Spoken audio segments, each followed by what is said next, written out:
Props and Locks on Fox 10 is brought to you by FanDuel Sportsbook. Make every moment more. All right, welcome to the Week 18 edition of Props and Locks. One last week of the regular season in the NFL. And you know what that means? We've got some interesting matchups, so let's get right to it and bring in the Ben Stevens, the host with the most of the morning after on Sports Grid. Ben, my buddy, my pal, talk to me. Are the Cardinals back on track? Big win in Big D. Can they make it 2 in a row against the Seahawks here at home? I guess the real question is, can they beat Seattle by a touchdown or more? Well, Richard, you know the great thing about Arizona right now is they did snap that 3-game losing skid, but that was on the road and as an underdog, where Arizona has shined this year. But at home and as a favorite, not so great. As a home favorite this year, in which the Cardinals will find themselves in this desert finale, the Cardinals just 2-5 against the number at home, not covering by an average margin of 8 points per game. So, Richard, they often say home cooking works.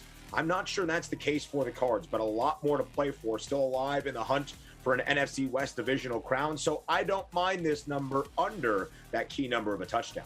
And I love the home cooking. All right, let's stay in the NFC West. We've got the 49ers taking on the Rams. The Rams are red hot, winners of 5 in a row. All those but one by a touchdown or more of those wins. But the 49ers are fighting for their playoff lives here, so they got to keep this one close. Yes or no, Ben? The most enticing game on the slate, in my opinion, Richard. Even take the winner, take all game, Sunday Night Football as well. We have seen some line movement already in this game. It opened at 5 in favor of Los Angeles. Now 4 points moving in the Niners' favor. The Niners need to win to keep their postseason hopes alive. With a win, they are in. If they lose and the Saints win, then it's New Orleans into the playoffs. Los Angeles also needs to win for the number 2 seed and the NFC West crown. It should be a fascinating game at SoFi on Sunday. All right, big question for Big Ten Ben. Which Cowboys team will show up this Sunday? The team that looked like the doomsday defense of old, that was all over the Washington football team, or them boys that got beat up in their own backyard by the Cardinals? And I don't know about you, but this game scares me because I'm not sure who's going to play. Because, you know, when you think about it, both teams are already in the playoffs and don't have much motivation heading into this game. Certainly so. Neither team really, Richard, controlling their own seeding future in the NFC postseason. Philly doesn't really. They've clinched a wild card spot already. Dallas, the winners of the NFC East. They need a lot to happen if they want to move up to that number 2 overall seed in the NFC. But Mike McCarthy, Jerry Jones, Kellen Moore, everybody has said that Dallas will bring their full force into Philadelphia on Saturday night. The line working down a little bit now, just 5 points. It got all the way up to a touchdown earlier in the week. All right, the Saints are looking to march into the playoffs for a 5th straight year. They need to beat the Falcons and have the Rams win, and that's great and all, but all I want to know is, will the Saints cover? They barely beat the Falcons early in the year, but the Falcons are left playing for pride, so maybe they're already gone fishing. The Saints win big. How you feeling about the Falcons-Saints game, Ben? The Falcons and the Dirty Birds, Richard, have been terrible as an underdog this year. Just 3-6-1 in their 10 games as a dog, not covering by an average margin of about 5 points per game. The Saints need this, and they need the Rams to take care of business. The two favorite sides, though, in these matchups. My focus is on that total of 40. It's the lowest for Atlanta all year long, but the Saints have played 6 straight unders, and 5 of those 6 under this number of 40 points as well. That would be my focus for this game between the Saints and the Falcons. Did you just hit me with the Dirty Bird? That is old school stuff. I love it. All right, we're just getting started, sports fans. Much more from the Big Ten, Ben. We jump over to the AFC and check it on the other Big Ben as the Steelers take on the Ravens, and much more coming up after the break.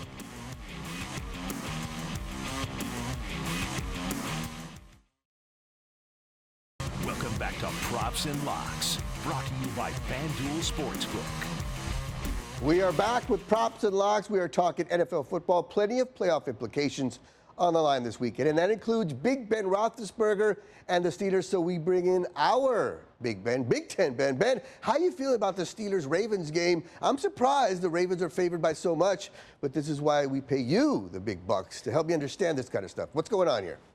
I hope it's a couple more big bucks after I give you a winner for this Steelers and Ravens game. It's interesting to see that line at 6, though, Richard. I completely agree with you. That would be an indication to me that Baltimore expects Lamar Jackson to play, but he has not practiced yet to this week at this point. And the Steelers have been great as underdogs this year. 6-4 ATS.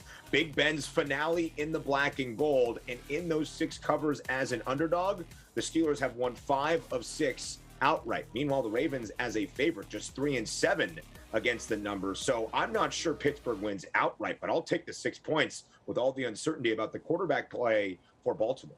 Exactly. All right, Chargers checking on the Raiders, and it's the Raiders making a late season charge for the postseason. Talk to me, Ben. Can John Madden's old team make the football gods smile and upset the Chargers? These division games always so close.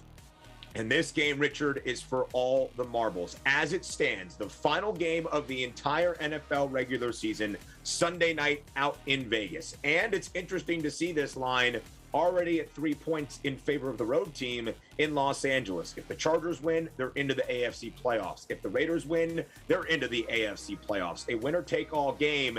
The Chargers as a favorite, not great. 4-6 against the number. Meanwhile, the Raiders, in their 6 covers as a dog this year, 6 outright wins. That is what they will need this weekend. I still lean Los Angeles to get it done. The last regular season game of the year in Vegas. Interesting. All right, hey, I know the Jags are bad and the Colts will be looking to bounce back after losing to the Raiders last week. But, these double-digit spreads, they scare me. I get it. Scared money don't make no money. But anytime I get in the 2-touchdown range, my money's not necessarily scared, but more like concerned. Absolutely so, because when you see that 2-touchdown spread, it's a lot of points to cover. The Colts just need to win this game. They don't give a crap about the 15.5-point spread to get into the postseason. But here's the interesting thing, Richard. Indy has not won in Jacksonville, in Duval County, since the 2014 season. For whatever reason, the Jaguars and playing in Jacksonville have been a bugaboo for the Indianapolis Colts. I think they win. I'm not sure they can cover, and Jacksonville hasn't covered in 7 straight. That's how concerned I am about that big 15.5-point spread in favor of Indianapolis. Yeah, the Jags have been a bugaboo, that's for sure this year. All right, now we get to the good stuff. Big Ten's Ben's best. Yeah, this is when you really have to pay attention. Some good stuff coming up after the break.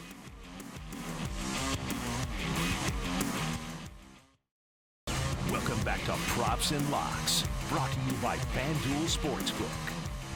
Okay, before the break, I said this is the time you really want to pay attention. And I say that because it could pay off. It's Big Ten's Ben's best. Oh, yes. And, Ben, we're talking Tampa. Despite the Antonio Brown drama, you like the Bucs to get off to a good start this weekend.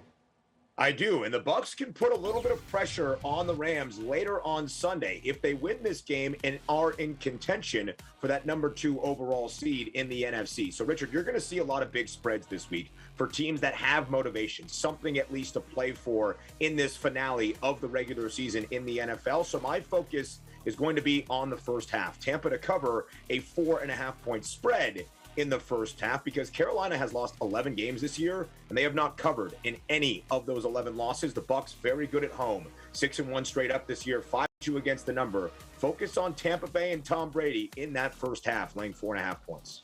Buffalo was a hot pick to go to the Super Bowl this year, and after a bit of a slump, now they seem to be peaking at just the right time, and the Jets can be the perfect tune-up before playoff time, right?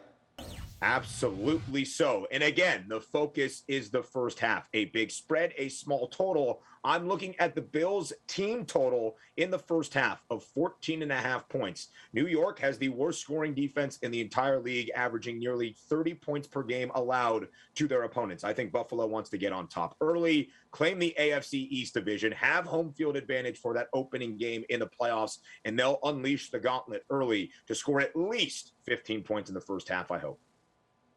All right, and we finish up with college football, the college kids. Now, we're not talking about who wins the big game between Bama and Georgia, but we're talking about who gets in the end zone. You like the tight end from Georgia to get a touch here.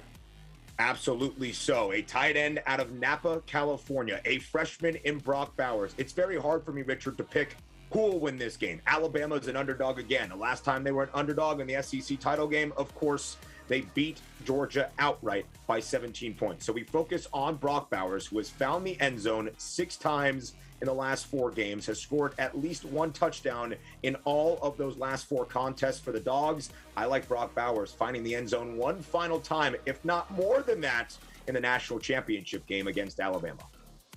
Ben, thanks again. You've been fantastic all year long. Thanks to all your excellent picks. I've just purchased a new house. I got to say, it's the best dog house I could afford. But anyway, thanks again. What's your biggest purchase this year? My biggest purchase this year, actually, here we go. A bachelor party flight out to Scottsdale, not far away from you guys. I'll be out in Phoenix if anybody wants to say hello. All right, party at Ben's house. All right, remember, I'm only rich in name. So if you strike it rich, remember me. Happy betting, everybody.